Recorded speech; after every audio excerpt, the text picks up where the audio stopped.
of the Angliru, the destinies of João Almeida and Jonas Vingegaard seem to collide with perfect, dramatic weight.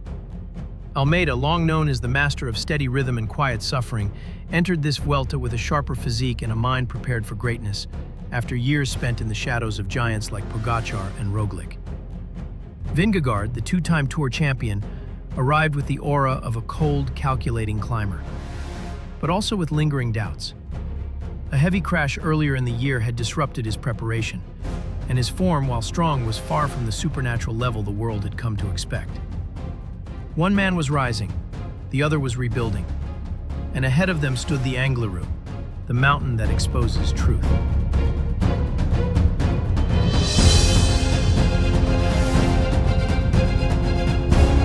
The general classification was tight, and the tension was suffocating.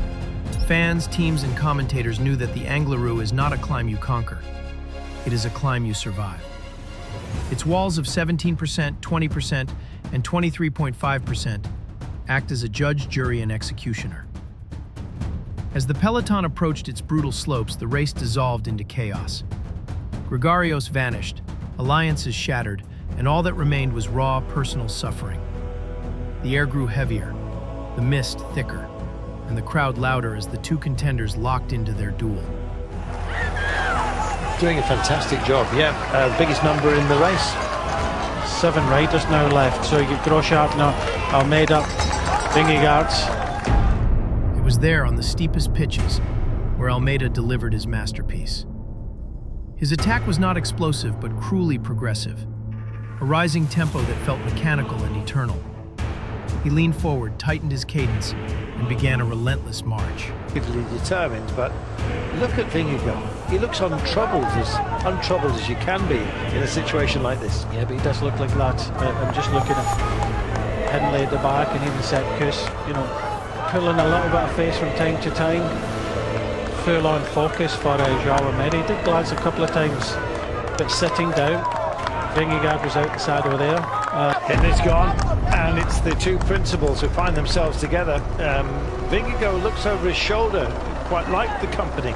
Maybe that was encouragement for Sepkus to try and drag himself back into this, but that looks like an unbridgeable gap, and João Almeida has got no other option other than to go for this. Now then, Vingegaard just rolling with it, out of the saddle momentarily.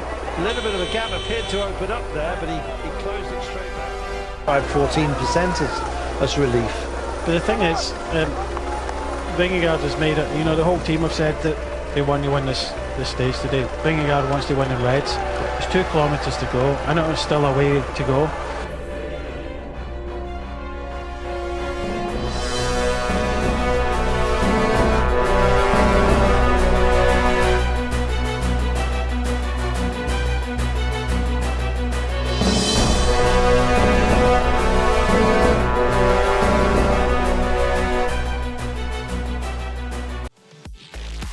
If you've made it this far, thank you for watching. Subscribe so you don't miss anything. And let's keep going.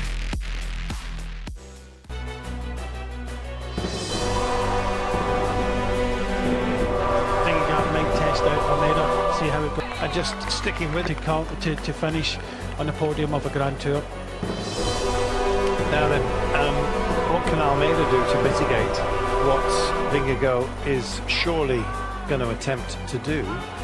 1,700 meters. Vingegaard clung to his wheel at first, but the truth soon emerged. He did not have the legs of his tour-winning days.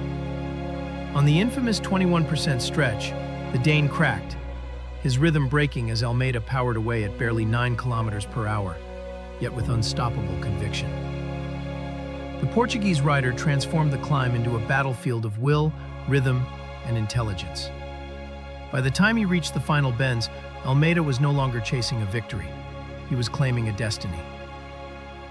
Even if he wanted to go by at the moment, there's no space on the road. No, not at all, but plenty of Portuguese flags. They're absolutely going nuts here.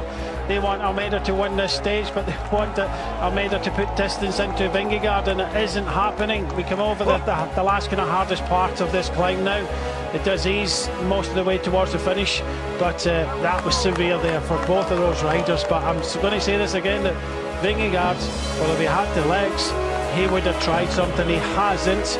which I think Vingegaard come by him into the last little sections here, some little twists and turns.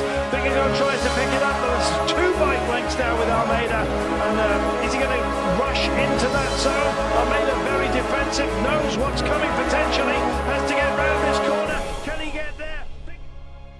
The summit win was more than a glorious moment. It was a statement. For Almeida, it marked the birth of a new era, proof that his steady, scientific style of climbing can bend even the strongest rivals. For Vingegaard, it was a reminder of his humanity, of the cost of returning from injury, and of the fact that even legends bleed on slopes as brutal as the Angler Route. As the fog peeled away and cameras captured Almeida's quiet triumph, the world realized they had witnessed a chapter of cycling mythology. The day a calm Portuguese warrior broke a Danish legend with pure willpower, patience, and mastery of suffering.